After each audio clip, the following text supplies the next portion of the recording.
MLA ஜெயித்த உடனேயே ஜெயிச்சிட்டீங்க என்ன பண்ண போகிறீங்கன்னு கேட்டால் ராஜினாமா பண்ண போகிறாங்கிறாங்க பல பேர். அப்புறம் எதுக்கு நின்னாங்க எதுக்கு ஜெயிச்சாங்கன்னு தெரியல. அவங்க முட்டாளா, ஓட்டு போட்ட நம்ம முட்டாளா?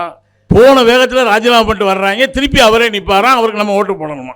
10 மணிக்கு மேலே பேசக்கூடாது, ஆடக்கூடாது அப்படின்னே சொல்லிக்கிட்டு இருக்காங்க. ஆனால் ஒரு சாமியார் மட்டும் சிவராத்திரி அன்னைக்கு விடிய விடிய ஆடுறாரு. அதுக்கு ஒரு கணக்கு வழக்கு இல்லையா? அதை பார்க்க ஜனாதிபதியே வர்றாரு. கிராமப்புறங்களில் வள்ளி திருமணம் நாடகம் அப்படின்னு தான் நடத்துவாங்க. எனக்கு தெரிஞ்சு எங்கேயும் தெய்வ யானை திருமணம்னு நான் கேள்விப்பட்டதே இல்லை. ஏன்னா வள்ளி திருமணம் தான் 2 பேரும் லவ் பண்ணி மேரேஜ் பண்ணிக்கிட்ட கல்யாணம், ஒரு ஜாதி மறுப்பு கல்யாணம்னு வச்சுக்கலாம். இன்றைக்கி முருகனடி பண்ணியிருந்தானா ஜாதி ஆணவ படுகொலை கூட பண்ணாலும் பண்ணியிருப்பாங்க. நீங்கள் கவுண்டமணியே பாரதி ராஜா ஒத்துக்கவே மாட்டேன்ட்டான். இவன் யாரையா, இவன் ஒரு ஆள் மாதிரி இருக்கான், இவனை கொண்டாந்து இதில் போட சொல்கிறீங்க அப்படின்னு இவரே ரொம்ப மல்லு கட்டி அப்புறம் தான் அந்த 16 வயது படத்தில் இது எப்படி இருக்குது அப்படின்னு அவர் சொல்லுவார். பக்கத்தில் அவருக்கு கையால் கவுண்டமணி இருப்பார் 16 வயது நிலை படத்தில். இதை படத்தை பார்த்துட்டு மதுரை டவுன் ஹால் உள்ளதுன்னுக்கிட்டு சில காலி பயலுக போகிற வர பொம்பளை பிள்ளை போகிற இது எப்படி இருக்குது, இது எப்படி இருக்குன்னு. அப்போல்லாம் சிங்கப்பெண் படையெல்லாம் கிடையாதுன்னு வச்சுக்கோங்க. அங்கே இருந்த போலீஸ்காரர் 2 அப்பி கொண்டு போய் போலீஸ் ஸ்டேஷனில் விட்டுட்டு இது எப்படி இருக்குது அப்படின்ட்டு இருக்கார். தமிழ்நாடு முற்போக்கு எழுத்தாளர் கலைஞர்கள் சங்கத்தின் சார்பில் நடைபெறுகிற இந்த கலையிரவை மிகச்சிறப்பாக நடத்தி கொண்டிருக்கிற தாமுயகாசாவினுடைய ஈரோடு மாவட்ட குழுவிற்கும் அதற்கு துணை புரிந்திருக்கிற அனைத்து நல்ல உள்ளங்களுக்கும் தாமுயகாசாவின் சார்பில் பணிவான இரவு நேரத்து வணக்கத்தை முதலில் தெரிவித்துக் கொள்கிறேன். இவர் எனக்கு முன்னால் சாட்டை குச்சி ஆட்டம் அப்படின்னாங்க. நான் கூட ஒரு வருஷம் இருக்கும்னு நினைக்கிறேன். அது மாதிரி ஒருத்தர் சாட்டை எடுத்து தன்னைத்தானே அடிச்சுக்குவார்னு நினச்சேன். அவர் இப்போ யாரை சாட்டையால் அடிக்கிறாரு, எங்கே இருக்கிறாரு, யாரை அடிச்சுக்கிறாருன்னு தெரியலை. அதுபோல் அவன் அறிவிக்கிறவங்க வேறு நகைச்சுவை பேச்சால் இப்போ சிரிக்கலைன்னா வேறு கேஸ் போட்டுருவாங்க போல இருக்கு. ஒரு உண்மையிலேயே இந்த நினைவு அரங்கமாக அமைக்கப்பட்டிருக்கிறது. 2 திரைத்துறையில் 2 மிகப்பெரிய இயக்குனர்கள் அடுத்தடுத்து நம்மை விட்டு பிரிந்திருக்கிறார்கள். இயக்குனர் இமயம் என்று போற்றப்பட்ட மரியாதைக்குரிய பாரதி ராஜா அவர்கள், அதே போல் நம்முடைய கொங்கு பகுதியைச் சேர்ந்த திரைக்கதை அமைப்பில் இந்திய அளவிலே புகழ்பெற்ற கே பாக்கியராஜ் அவர்களும் பாரதி ராஜாவுடைய உதவியாளராக இருந்தவர்தான் பாக்கியராஜ் அவர்கள். அடுத்தடுத்து இறந்தது என்பது உண்மையிலேயே மிகவும் ஒரு துயரமான ஒரு நிகழ்வு. அதுபோல் எங்கள் கலைஞன் முரசு ஆனந்த் அமெரிக்கா வரை சென்று இங்கே நிகழ்த்தி காட்டிய பறையிசை உள்ளிட்ட நாட்டுப்புற கலைகளை நாடு முழுவதும் நாடு கடந்தும் சென்று பரப்பிய ஒரு அசலான மக்கள் கலைஞன் எங்களுடைய முரசு ஆனந்த் அவர்கள். அவர் கன்னியாகுமரி மாவட்டத்தைச் சேர்ந்தவர். அவருடைய நினைவாகவும் இந்த அரங்கம் என்பது அமைக்கப்பட்டிருக்கிறது. அதுபோல் நம்முடைய மரியாதைக்குரிய வானம்பாடி கவிஞர் புவியரசு அவர்கள் இந்த வாரத்திலே தான் காலமானார். ஒரு நிறைவான வாழ்க்கை. அன்றைக்கு அவசர நிலை காலத்திற்கு முன்னால் வானம்பாடி இயக்கம் என்று புதுக்கவிதையில் ஒரு மாபெரும் பாய்ச்சல் வேகத்திலே கவிஞர்கள் புறப்பட்டார்கள். அந்த காலத்திலே தான் கவிஞர் மு மேத்தா இந்த உலகத்தையே புரட்டிவிடக்கூடிய நம்புகோல் கவிதையை உங்களில் யார் பாடப்போகிறீர்கள் என்கிற பிரகடனத்தோடு சோசலிசத்தை பாடிய, மக்களுடைய பாடுகளை பாடிய ஒரு மகத்தான இயக்கம் வானம்பாடி இயக்கம். அந்த இயக்கத்தை தோற்றுவித்தவர்களிலே ஒருவராக மரியாதைக்குரிய புவியரசு அவர்கள் இருந்தார்கள். அதுபோல சுற்றுச்சூழல் போராளியாக திகழ்ந்த, இந்த பகுதியில் மக்கள் நலனுக்காக போராடிய மரியாதைக்குரிய மருத்துவர் சத்தியசுந்தரி அவர்களுடைய நினைவை போற்றும் வகையிலும் இந்த அரங்கம் அமைக்கப்பட்டிருக்கிறது. இவர்கள் எல்லோருமே ஏதோ ஒரு வகையில் எங்களுடைய தமிழ்நாடு முற்போக்கு எழுத்தாளர் கலைஞர்கள் சங்கத்தோடு தொடர்புடையவர்கள். மரியாதைக்குரிய இயக்குனர் இமயம் பாரதி ராஜா அவர்களுக்கு திண்டுக்கல் மாநகரில் 3 நாட்கள் பாரதி ராஜா படைப்புகள் ஆய்வரங்கம் என்று ஒரு நிகழ்வை தமிழ்நாடு முற்போக்கு எழுத்தாளர் கலைஞர்கள் சங்கம் நடத்தியது. நான் அறிந்த வகையில் அதற்கு முன்னாலும் பின்னாலும் ஒரு திரைப்பட இயக்குனருடைய படைப்புகளை முன்வைத்து ஒரு 3 நாட்கள் ஒரு ஆய்வரங்கம் என்பதும் ஒவ்வொரு நாளும் திறந்த வெளியிலே கிட்டத்தட்ட 25,000 30,000 பொதுமக்கள் கலந்து கொண்ட பிரம்மாண்டமான ஒரு பாராட்டு விழாவையும் அதற்கு பிறகு யாருக்கும் நடந்ததாக தெரியவில்லை. அந்த அளவுக்கு தமிழ் சினிமாவிலே ஒரு புதிய புதிய திறப்புகளை செய்தவர் இயக்குனர் இமயம் பாரதி ராஜா அவர்கள். இன்றைக்கும் அவருடைய 16 வயதினிலே படம் வருவதற்கு முன்னால் சினிமாலாம் ஒரு மாதிரியாக தான் இருக்கும். பெரும்பாலும் செட்டு போட்டு தான் எடுப்பாங்க. சினிமா நமக்கு வந்ததே ஒரு பெரிய கதை தான். அதுக்கு முன்னால் நாடகம் தான் நம்ம பார்த்துக்கிட்டு இருந்தோம். நாடகத்தில் தான் உட்காந்து சுற்றி உட்காந்து பாடிக்கிட்டு இருப்பாங்க. காலையில் இப்போ கூட இங்கே திண்டல் முருகனுடைய அடிவாரத்தில் தான் நம்ம உட்காந்து பேசிக்கிட்டு இருக்கோம். அருணகிரிநாதரால் பாடப்பட்ட திருத்தலங்களில் திண்டல் வேலாயுதசாமி கோயிலும் ஒன்று. ஒரு பாரம்பரியமான இந்த பகுதி மக்களால் மிகவும் மதிக்கப்படுகிற போற்றப்படுகிற ஒரு ஆலயம் தான் திண்டல் முருகனுடைய ஆலயம். நான் எதுக்கு முருகனை சொல்கிறேன் அப்படின்னா, கிராமப்புறங்களில் வள்ளி திருமணம் நாடகம் அப்படின்னு தான் நடத்துவாங்க. எனக்கு தெரிஞ்சு எங்கேயும் தெய்வ யானை திருமணம்னு நான் கேள்விப்பட்டதே இல்லை. ஏன்னா வள்ளி திருமணம் தான் 2 பேரும் லவ் பண்ணி மேரேஜ் பண்ணிக்கிட்ட கல்யாணம். ஒரு ஜாதி மறுப்பு கல்யாணம்னு வச்சுக்கலாம். இன்றைக்கி முருகன் அப்படி பண்ணியிருந்தானா ஜாதி ஆணவ படுகொலை கூட பண்ணாலும் பண்ணியிருப்பாங்க. இருந்தாலும் அவர் ஒரு வேல் வச்சுருக்காரு, போட்டு தள்ளிடுவார்னு வைங்க. அதனால் அந்த வள்ளியை எடுத்த உடனே 2 பேரும் போய் ரிஜிஸ்டர் ஆஃபீஸில் மேரேஜ் பண்ணிக்க மாட்டாங்க. அதில் வள்ளி ஒரு குறிஞ்சி நிலத்தினுடைய மகள். முருகனும் அதுபோல தான். அவர் வள்ளியை முறைப்படி போய் அது இந்த பக்கம் ஒரு மான் வந்துச்சா அப்படின்ட்டு தான் கேட்பார். அப்படித்தானே ஆரம்பிக்க முடியும் பேச்சை. எடுத்த உடனே ஐ லவ் யூ அப்படின்னு சொல்ல முடியாதுல்ல. முருகப்பெருமான் போய் இந்த பக்கம் ஒரு மான் வந்துச்சா அப்படின்னா அந்த அம்மா என்ன மான், புள்ளி மான், கொம்பு 2 மேவாத மான் நைட்டாக நூல் விடுவார். அந்த அம்மா கொஞ்சம் கொஞ்சமாக பேச்சை கொடுத்து அப்புறம் இந்த வேலையெல்லாம் இங்கே வச்சுக்காதான்னு மிரட்டி அப்புறம் 2 பேரும் லவ் ஆகி கதைப்படி. அந்த காலத்தில் தம்பியருடைய காதலுக்கு அண்ணனும் உதவி பண்ணியிருக்கிறாங்க. அப்புறம் விநாயகப் பெருமானே வந்து வள்ளியை மிரட்டி வள்ளி பயந்து ஓடி முருகப்பெருமானை கட்டி பிடிச்சி 2 பேருக்கும் கல்யாணமானதாக ஒரு கதை. ஆனால் அவளுக்கு இப்போ நான் சொல்ல சுருக்கமாக முடிச்சிட்டேன். ஆனால் இது விடிய விடிய விடிய விடிய நடக்கும் வள்ளி திருமணம் நாடகம். பிறகு கொஞ்சம் கொஞ்சமாக இந்த வள்ளி திருமண நாடகம் மாறி என்ன வந்தது அப்படின்னு பார்த்தீங்கன்னா, அது இந்த மேயாதமான் அப்படிங்கிற பாட்டையே கிட்டத்தட்ட 1.5 மணி நேரம் இழுத்து பாடக்கூடிய முருகன்லாம் இருக்காங்க. அப்படி இழுத்து இழுத்து வருவாங்க. பின்னால் பார்த்தீங்கன்னா இந்த ஆடல் பாடலுக்கெல்லாம் அனுமதி கொடுக்க மாட்டேன்ட்டாங்க போலீஸில். அப்புறம் என்ன பண்ணிட்டாங்க, வள்ளி திருமணம்னு போடுவாங்க, ஆடல் பாடலாக விட்டுக்கிட்டு இருப்பாங்க. முருகன் 5 5:30க்கெல்லாம் சாயந்தரமே மேக்கப் போட்டுருவார். மேடை பக்கமே இருமுருகா, என்னைக்கு இருந்தாலும் வள்ளி உனக்கு தான், கொஞ்சம் வெயிட் பண்ணு முருகா அப்படின்னு முருகனை வெயிட் பண்ணி பார்ப்பார். முருகப்பெருமானை விடவே மாட்டாங்க. கடைசியாக ஒரு 3:30 மணி 4 மணி ஆகி போகிறோம். பொதுவாக அந்த திருவிழாக்களில் கொடுக்குற டீக்கு ஒரு விசேஷம் உண்டு. சக்கரை நோயாளி 4 டீ குடித்தாலும் ஜோலி முடிஞ்சு போயிடும். காலையில் கூட எங்கள் சாந்தாரம் சொன்னார், இதெல்லாம் டீயா பாயாசமா அப்படின்னு. பாயாசமா பாசிசமாங்கிற குழப்பத்துக்கு நாங்கள் போகலை இப்போ. அதனால் அந்த அளவுக்கு ஒரு டீ போடுவாங்க. அந்த டீ எல்லாம் குடிச்சு பார்க்குறாரு. முருகனுக்கு தூக்கம் அசத்துது. ஃபுல் மேக்கப்போட ஒரு பீடி அடிக்கிறார் முருகன் சைடில் உட்காந்து. வள்ளியும் அந்த நேரத்தில் மேக்கப் போட்டது தானே.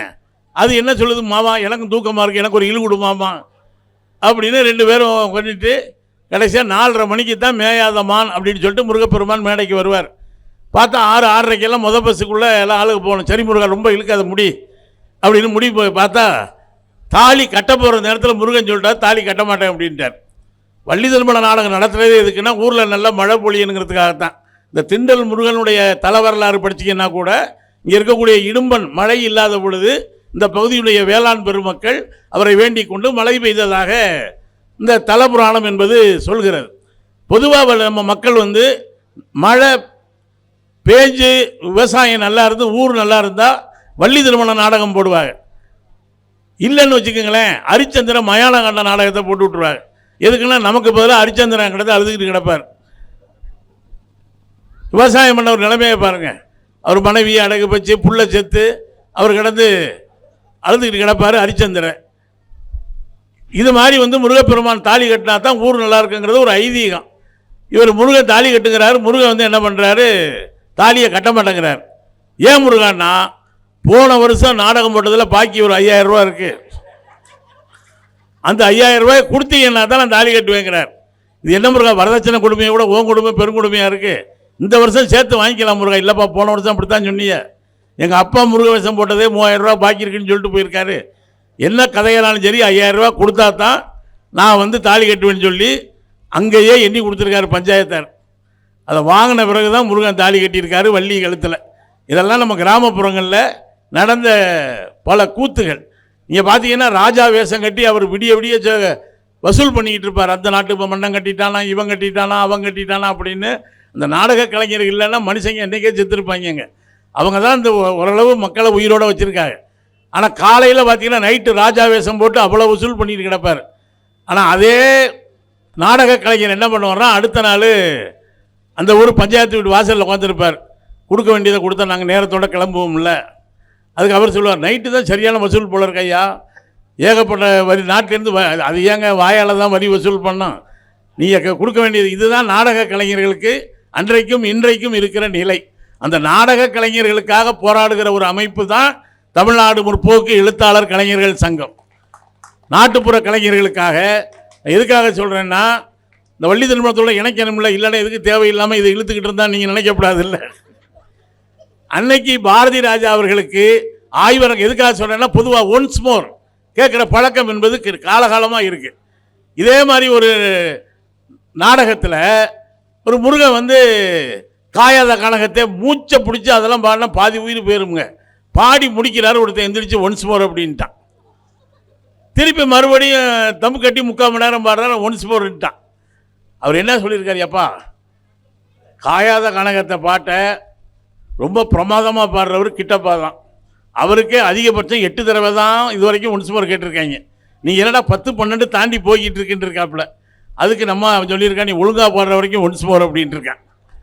நீ வந்து சரியாக பிற்கா போடலை, நீ எப்போ ஒழுங்காக பாட்டி முடிக்கிறியோ அது வரைக்கும் ஒன்ஸ் மோர் அப்படின்னு. எனக்கு தெரிஞ்சுங்க, நான் இதே இந்த பாரதி ராஜா விழாவில் முதல் நாள் எங்களுடைய மாநில துணைத் தலைவராக இருந்த மரியாதைக்குரிய மேடை கலைவாணர் நன்மாறன் அவர்களுடைய தலைமையில் ஒரு சுழலும் சொற்பொர்.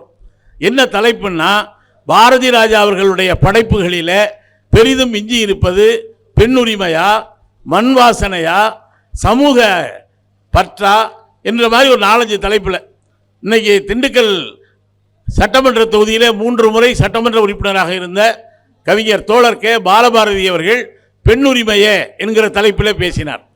எங்களுடைய அன்பு தலைவர் நந்தலாலா அவர்கள் சமூக பார்வையே என்கிற தலைப்பில் பேசினார். கவிஞர் நா முத்துநிலவன் அவர்கள் அழகியலே அப்படின்னு பேசினார். நான் மண் வாசனையே அப்படின்னு பேசினேன். நன்மாரன் வந்து பேச பேச பேச பேச பாரதி ராஜா உட்பட வந்திருந்த கலைஞர்கள் எல்லாம் பாதி பேர் வந்திருந்தாங்க, சிரிச்சு விழுந்துடுச்சுங்க. பாரதி ராஜா சொல்கிறாரு, இப்படியும் கூட என்னுடைய படத்தை பார்க்க முடியுமா அப்படின்னு. இன்றைக்கி கொஞ்சம் பேர் தான் வந்திருக்காங்க. நாளைக்கு தான் மணிரத்னம், பாக்கியராஜ், மணிவண்ணன் எல்லாரும் வர்றாங்க. இதே பட்டிமன்றத்தை நீங்கள் நாளைக்கு நடத்தணும். நீங்கள் யோசிச்சு பாருங்கள். சிடின்னா அடுத்த நாள் அதே சிடியை போட்டு விடலாம். நமக்கே பேசிக்கிட்டு இருக்கப்பவே என்ன பேசணும்னு மறந்து போயிடும். இதே தலைப்பில் இதே ஆளுகள் நாளைக்கும் பேசணும்னார். நாங்கள் திண்டுக்கல்லில் ஒன்ஸ் மோர் கேட்ட உலகத்தில் ஒரே பட்டிமன்றம் எங்கள் பட்டிமன்றம் தான். தோழர் நன்மாறன் அவர்களுடைய தலைமையில் அதே மேடையில் வந்திருந்த ஆளுகள்லாம் இப்படியும் கூட ஒரு திரைப்படத்தை பார்க்க முடியுமா என்று அணுகக்கூடிய வகையில் அந்த பட்டிமன்றம் அமைந்தது. ஒரு 3 நாள் விழா என்பது பாரதி ராஜா அவர்களுக்கு எடுக்கப்பட்டது. அதே போல் இயக்குனர் பாக்கியராஜ் அவர்களும் எங்களுடைய சங்கத்தின் 40வது ஆண்டு விழா மதுரையிலே நடைபெற்ற பொழுது அந்த கலை இரவுக்கு அவரும் வந்திருந்தார். அவர் படம் கொஞ்சம் இப்படியும் இருக்கும் அப்படி இருக்கும்னு வைங்களேன். ஆனால் நம்ம எடுக்க வேண்டியதை எடுத்துக்க வேண்டியது தான். உண்மையிலே ஒரு ஸ்க்ரீன் பிளே எப்படி இருக்கணும். இந்த டார்லிங் டார்லிங் டார்லிங்னு ஒரு படம். அந்த படத்தில் பார்த்தீங்கன்னா கிளைமாக்ஸ் எங்கே போய் கொண்டு போய் முடிப்பாருன்னே சொல்ல முடியாது. திடீர்னு பார்த்தா தற்கொலை பண்ணிக்கிறேன்னு ஒரு பெரிய மலை மாதிரி இருக்கு, அதில் ஏறுவார். சாக போகிறான்னு பார்த்தா, குதிக்கலான்னு பார்த்தா ரோடாக இருக்கும், எல்லாம் நடந்து போய்கிட்டு இருப்பாங்க. இப்போ வந்து அந்த நீங்கள் அந்த படத்தை நாளைக்கு கூட டார்லிங் டார்லிங் டார்லிங் படத்தை பாருங்கள். இப்படி திண்டல் மலை மாதிரி இருக்கும். அவர் ஏறி கீழே உழவு போகிறான்னு பார்த்தா இந்த பக்கம் பார்த்தா ஆளுங்க நடந்து போய் சாதாரண ரோட்டில் நடந்து போய்கிட்டு இருப்பாங்க. அவர் எடுத்த படத்திலே ஞானப்பழம்னு ஒரு படம் எடுத்தார். இங்கே முருங்கைக்காயத்தான் தமிழ் சமூகம் திரும்ப திரும்ப சொல்லுதே தவிர, இப்போ கூட யூடியூப்பில் போய் பாட்டுங்க, ஞானப்பழம்னு ஒரு படம். அது அன்றைக்கே புதிய பொருளாதார கொள்கை எப்படி மக்களை சூறையாடுகிறது என்பதை அவருடைய பாணியில் எடுத்திருப்பார். அதுபோல் இது நம்ம ஆளு அப்படிங்கிற படம் அன்றைய நோக்கில் ஒரு ஜாதிக்கு எதிராக ஒரு அதில் கூட பஞ்ச பாத்திரம், நமக்கு அந்த வார்த்தையே தெரியாது இல்லை. ஒருத்தர் வந்து வேஷம் போட்டு ஐயர் வீட்டுக்கு போயிடுவார். இந்த ஐயர் எண்ணிக்கை குறையுதுன்னு சொல்லிட்டு அவர்கிட்ட போய் பஞ்ச பாத்திரம் வாங்கிட்டு வாங்க ஒரு பெரிய ஐயர். இவருக்கு பஞ்ச பாத்திரம்னா என்னன்னே தெரியாது. பஞ்சம்னா 5 பாத்திரம் தான், வேற ஒன்றும் இல்லை. இவர் போய் அதை சொல்ல தெரியாமல் சொல்லிக்கிட்டு இருப்பார்.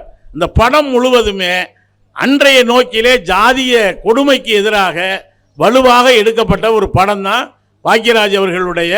அன்றைக்கு இருந்த இது நம்மால், ஞானப்பழம் போன்ற சில படங்களை சொல்லலாம். எதுக்காக சொல்கிறேன்னா, இந்த கலைஞர்கள் அதுலேயும் பல படங்களுக்கு இந்த கொங்கு பகுதியில் இருந்து நீங்கள் கவுண்டமணியை பாரதி ராஜா ஒத்துக்கவே மாட்டேன்ட்டான். இவன் யார் இவன் ஒரு ஆள் மாதிரி இருக்கான், இவனை கொண்டாந்து இதில் போட சொல்கிறீங்க அப்படின்னு இவரே ரொம்ப மல்லு கட்டி அப்புறம் தான் அந்த 16 வயது படத்தில் இது எப்படி இருக்குது அப்படின்னு அவர் சொல்லுவார். பக்கத்தில் அவருக்கு கையாளா கவுண்டமணி இருப்பார் 16 வயது நிலை படத்தில். இந்த இது எப்படி இருக்குங்கிறத வச்சு தொடர் நன்மாரம் ஒரு கதை சொல்லுவார். அந்த வசனம் இப்போ இந்த பஞ்சு டைலாக்லாம் இப்போ தானே ஓடிக்கிட்டு இருக்கு. ஒருத்தர் பஞ்சு டைலாக் சொல்கிறார், ஒரு தடவை நான் முடிவு பண்ணிட்டா என் பேச்சை நானே கேட்க மாட்டேன், அவரே கேட்காத பேச்சை நம்ம எதுக்கு கேட்கணும்னு தெரியல. அப்புறம் வந்து ஒரு படத்தில் சொல்கிறாங்க, நான் மோசமானவங்கிறான் ஒரு ஆள், இன்னொரு ஆள் சொல்கிறான் நான் மோசமானவங்களே முக்கியமானவங்கிறான். அதில் கூட விஐபி இருப்பாங்க இவ்வளோ இருக்கு. மோசமான கேங்லேயே ஒரு முக்கியமான ஆள். இந்த மாதிரி பஞ்சு டைலாக் இருக்குல்ல, அதில் ஒரு பஞ்சு டைலாக் இருக்கும். என்னன்னா, எதுக்கு எடுத்தாலும் முடிக்கிறப்ப சூப்பர் ஸ்டார் இது எப்படி இருக்குது, இது எப்படி இருக்குது அப்படின்னு. இதை படத்தை பார்த்துட்டு மதுரை டவுனால் உள்ளதுன்னுக்கிட்டு சில காலி பயலுக போகிற வர பொம்பளை பிள்ளை போகிற இது எப்படி இருக்குது, இது எப்படி இருக்குன்னு. அப்போல்லாம் சிங்கப்பெண் படையெல்லாம் கிடையாதுன்னு வச்சுக்கோங்க. அங்கே இருந்த போலீஸ்காரர் 2 அப்பப்பி கொண்டு போய் போலீஸ் ஸ்டேஷனில் விட்டுட்டு இது எப்படி இருக்குது அப்படின்ட்டு இருக்கார். போகிற வர பிள்ளையெல்லாம் ஈப்டீசிங் பண்ணி கலாட்டா பண்ணிக்கிட்டு இருக்கீங்களடா, 2 அப்பப்பி இப்படி இது எப்படி இருக்குன்னு இருக்கார். அந்த மாதிரி இது எப்படி இருக்குன்னு கேட்டால் பரவாயில்ல, என்னத்தையாவது கோக்குமாக்கா பண்ணிவிட்டு இது எப்படி இருக்குது, இது எப்படி இருக்குன்னு கேட்டுக்கிட்டு இருக்காங்க. இப்போ எனவே நண்பர்களே, நான் அதிக நேரத்தை எடுத்துக்க விரும்பலை. இந்த தமிழ்நாடு இங்கே வந்து நிறைய பெரியவங்களை அழைத்து கௌரவிச்சிங்க. அதில் ஒரு ஐயா வந்து சொன்னார், நான்லாம் தாமியா காசாவில் சேர்ந்துக்கிறேன் அப்படின்னு சொன்னார். நிச்சயமாக கட்டாயம் தமிழ்நாடு முற்போக்கு எழுத்தாளர் கலைஞர்கள் சங்கம் என்பது இன்றைக்கு முன்வருகிற எல்லா பிரச்சனைகளுக்காகவும் ஒரு மதச்சார்பின்மையை, மத நல்லிணக்கத்தை, மக்கள் ஒற்றுமையை பாதுகாப்பதற்காக இந்த நாட்டினுடைய அரசியல் சட்டத்தை, டாக்டர் பாபா சாஹேப் அம்பேத்கர் அவர்கள் இயற்றி கொடுத்த அரசியல் சட்டத்தை பாதுகாப்பதற்கான ஒரு பெரும் போராட்டத்தை நாம் நடத்தி கொண்டிருக்கிறோம். அந்த அரசியல் சட்டம் பாதுகாக்கப்பட்டால்தான் நாட்டில் ஜனநாயகம் பாதுகாக்கப்படும். இன்றைக்கும் கூட சில பேர் சொல்கிறாங்க, மன்னராட்சி காலத்தில் நம்மளை அப்படியெல்லாம் பேச விடுவாங்களா. இன்னும் சில பேர் சொல்கிறாங்க, வெள்ளைக்காரன் இருந்திருக்கணுமையா, வெள்ளைக்காரன் காலத்தில் அனுபவித்த கொடுமையெல்லாம் கொஞ்சமா. இன்றைக்கி நம்ம நாடு சுதந்திரம் பெற்று நமக்குன்னே ஒரு அரசியல் சட்டத்தை இயற்றி அதில் மதச்சார்பின்மை, கூட்டாட்சி, ஏன்னா மாநில உரிமைகள் மதிக்கப்பட வேண்டும். இப்போ கூட அர்லேக்கர் அப்படின்னு ஒரு ஆளுநர் இருக்கார். அவர் என்ன சொல்கிறாரு, மதுரைக்கு வந்திருக்கார், இந்த வைகையை சுத்தம் பண்ணுறீங்களா இல்லைனா நானே இறங்கி சுத்தம் பண்ணட்டுமான்னு கேட்குறார். அதுக்கு பேர் இப்போ ஆளுநர் லோக் பவன், மக்கள் மாளிகை அதுக்கு பேர். அவர் வந்து அவர் வேலையை அவர் பார்த்தா போதும். ஆனால் இப்போ அவர் அந்த அளவுக்கு தமிழ்நாட்டில் நடக்குது. நான் ஒன்றை சொல்லி முடிக்கிறேன். சமீபத்தில் ஒரு ஃபேஸ்புக்கில் டாக்டர் ராமானுஜம்னு ஒருத்தர் போட்டிருந்தார். இந்த மௌன ராகம்னு ஒரு படம் வந்துச்சுல்ல, மணிரத்னம் படம். அதில் வந்து ரேவதி கார்த்தியை லவ் பண்ணுவாங்க. இப்போ மோகனுக்கு வம்படியாக கல்யாணம் பண்ணி வச்சுருவாங்க. இப்படித்தான் பல கல்யாணம் நடக்குது நாட்டில். மேத்தா சொல்லுவார், யாரோ யாரோடு யாரோ, யாரோ யார் மனதில் யாரோன்னு. அவர் முதல் நாளே கேட்பார், டெல்லிக்கு அழைச்சிட்டு போய் நான் உனக்கு என்ன செய்யணும் அப்படின்னு. உடனே அந்த அம்மா ஒரு மனைவி என்ன கேட்கணும், ஏதாவது புடவை கொடுங்க, மல்லிகை கொடுனா பரவாயில்ல, டைவர்ஸ் வேணும் அப்படின்னு கேட்கும் அந்த பொண்ணு. இதை வச்சுட்டு அவர் என்ன இருந்தாருன்னா, டாக்டர் ராமானுஜம் எம்எல்ஏ ஜெயித்த உடனேயே ஜெயிச்சிட்டீங்க என்ன பண்ண போகிறீங்கன்னு கேட்டால் ராஜினாமா பண்ண போகிறாங்கிறாங்க பல பேர். அப்புறம் எதுக்கு நின்னாங்க, எதுக்கு ஜெயிச்சாங்கன்னு தெரியல. அவங்க முட்டாளா, ஓட்டு போட்ட நம்ம முட்டாளா, போன வேகத்தில் ராஜினாமா பண்ணிட்டு வர்றாங்க. திருப்பி அவரே நிற்பாராம், அவருக்கு நம்ம ஓட்டு போடணுமா. எதுக்கே ராஜினாமா பண்ணோன்னா, தொகுதி மக்களுக்கு ஏதாவது நல்ல செய்யலாம்னு நினச்சி தான் ராஜினாமா பண்ணுறேன். ஏன்னா அந்த இடைத்தேர்தல் உங்கள் ஈரோட்டில் சொல்ல வேண்டிய அவசியமே இல்லை. ஏன்னா எத்தனையோ இடைத்தேர்தல்களை சந்தித்த ஈரோடு இந்த ஈரோடு. ஒருவேளை அப்படி திரும்பி வந்தால் ஒரு அமௌண்ட்டை ஆட்டையை போடலாம்னு நினைக்கிறாங்களா என்னன்னு தெரியலை. எனவே அன்பிற்கினியவர்களே, ஜனநாயகம் படுற பாடு பெரும்பாடாக இருக்குது. எனவே இந்த தமிழ்நாடு முற்போக்கு எழுத்தாளர் கலைஞர்கள் சங்கம் என்பது மக்களோடுக்காக அவசர நிலை காலத்தில் ஜனநாயக உரிமைகள் மறுக்கப்பட்ட காலத்தில் எங்கள் முன்னோர்களால் உருவாக்கப்பட்ட இந்த அமைப்பு இன்றைக்கு வரை ஜனநாயகம், மதச்சார்பின்மை, கூட்டாட்சி, மாநில உரிமை என்கிற கோட்பாடுகளை முன்வைத்து போராடி கொண்டிருக்கிறது. பண்பாட்டு தளத்திலே இந்த மக்களினுடைய, எளிய மக்களினுடைய, குரலற்றவர்களுடைய குரலாக ஒலிக்கிற தமிழ்நாடு முற்போக்கு எழுத்தாளர் கலைஞர்கள் சங்கத்திற்கு நீங்கள் தொடர்ந்து, இப்போ கூட ஒரு தம்பி பாடினார் பாருங்க, நான் என்ன சாப்பிட்டா உங்களுக்கு என்னடா அப்படின்னு. இதான் எங்களுடைய பாட்டு. இப்போ சொன்னார் பாருங்க, நான் உட்காந்துருந்தேன். இப்போ நகைச்சுவை பேச்சாளர்னு சொன்னாங்கல்ல, ஒரு 2 நிமிஷம் அது திடீர்னு பார்த்தா அது அந்த பக்கத்திலேயே விழுவுது. இங்கே அடித்த அடியில் கொஞ்சம் தள்ளி விழுந்துருந்தா நகைச்சுவை இல்லை, இன்றைக்கி சோக பேச்சாளராக மாறி இருப்பேன். நான் சோழி முடிஞ்சிருக்கேன். எப்போ என்ன நடக்கும், எவன் தலையில் என்ன விழுவும்னு இந்த சிக்கல்களுக்கு மத்தியில் தான் நம்ம வாழ வேண்டியிருக்கு. எனவே தமிழ்நாடு முற்போக்கு எழுத்தாளர் கலைஞர்கள் சங்கத்தோடு நீங்கள் இணைந்து வருகிற எல்லோரையும் அன்போடு கைகூப்பி வரவேற்கிறோம். இந்த நாட்டில் ஒரு நல்ல கலை இலக்கியத்திற்காக மக்களினுடைய பண்பாட்டை முன்னெடுத்து செல்ல வாருங்கள், சேர்ந்து உழைப்போம் என்று சொல்லி இந்த கலையிரவை மிகச்சிறப்பாக நம்முடைய திண்டலிலே நடத்தி கொண்டிருக்கிற அத்துணை பேருக்கும் நாங்கள் நடத்துவதை விட நாங்கள் உங்கள் ஊரில் கூடி தான் முடிவு பண்ணியிருக்கோம். மாநிலம் முழுவதும் 200க்கும் மேற்பட்ட கலையிரவுகளை நடத்துவது அப்படின்னு. ஏன்னா அந்த கலையிரவு என்பது இந்த அமைப்பு தமிழ்நாட்டிற்கு கொடுத்த கொடை. ஆனால் இப்போ என்ன அப்படின்னா 10 மணியோடு முடிக்கணும் அப்படிங்கிறாங்க. இங்கே பரவாயில்ல 11 மணின்னு சங்கர நம்பிக்கையோடு சொல்லிக்கிட்டே இருக்கார். 10 மணிக்கு மேலே பேசக்கூடாது, ஆடக்கூடாது அப்படின்னே சொல்லிக்கிட்டு இருக்காங்க. ஆனால் ஒரு சாமியார் மட்டும் சிவராத்திரி அன்னைக்கு விடிய விடிய ஆடுறாரு. அதுக்கு ஒரு கணக்கு வழக்கு இல்லையா? அதை பார்க்க ஜனாதிபதியே வர்றாரு, பெரிய பெரிய மனுஷங்கள்லாம் வர்றாங்க. அவர் ஆட்டத்தை விட எங்கள் ஆட்டம் நல்லா தான் இருக்கும். இப்போ இங்கே எங்கள் சகோதரிகள், எங்கள் கலைஞர்கள் ஆண்டாங்க பாருங்க, எங்களுடைய பறையாட்டமானாலும் சரி, சாட்டைக்குச்சி ஆட்டமானாலும் சரி, அவர் ஆடுறதை விட அவராவது கொஞ்சம் நிதானம் இல்லாமல் ஆடுறாரு. நாங்கள் நிதானமாக தான் ஆடுறோம். எனவே நான் கடைசியாக சொல்கிறதுங்கிறது, இந்த கலை இரவுங்கிறது கூத்து பார்க்குற மரபு தானே நம்முடைய மரபு. விடிய விடையும் கூத்து பார்த்த மரபு தான் நம்முடைய மரபு. எனவே அந்த கலை இரவு என்கிற வடிவத்திற்கும் தமிழ்நாடு புதிதாக வந்திருக்கிற தமிழ்நாடு அரசு அதற்கும் கட்டுப்பாடு இல்லாமல் இப்போ தான் இந்த டீ கடையை அலோவ் பண்ணிருக்காங்க. அப்போல்லாம் பார்த்தீங்கன்னா ஒரு படுதா வச்சு தான் டீ கடை வியாபாரமே நடக்கும் 9 மணிக்கு மேலே. இப்போ கொஞ்சம் பரவாயில்ல, விடிய விடிய டீ கடை நடத்தலான்னு சொல்லியிருக்காங்க.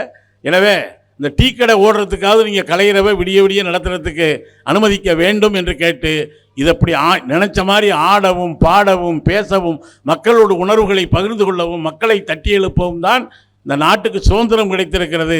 நமக்கென்று ஒரு அரசியல் சட்டத்தை, கருத்துரிமை, பேச்சுரிமை, எழுத்துரிமை என்பதை பாபா சாஹேப் அம்பேத்கர் இயற்றி தந்த அரசியல் சட்டம் உறுதிப்படுத்தி தந்திருக்கிறது. அந்த உரிமையை பாதுகாப்பதற்கான போராட்டத்தில் தொடர்ந்து ஈடுபடுவோம் என்று சொல்லி என்னுடைய வார்த்தைகளை நிறைவு செய்கிறேன். நன்றி, வணக்கம்.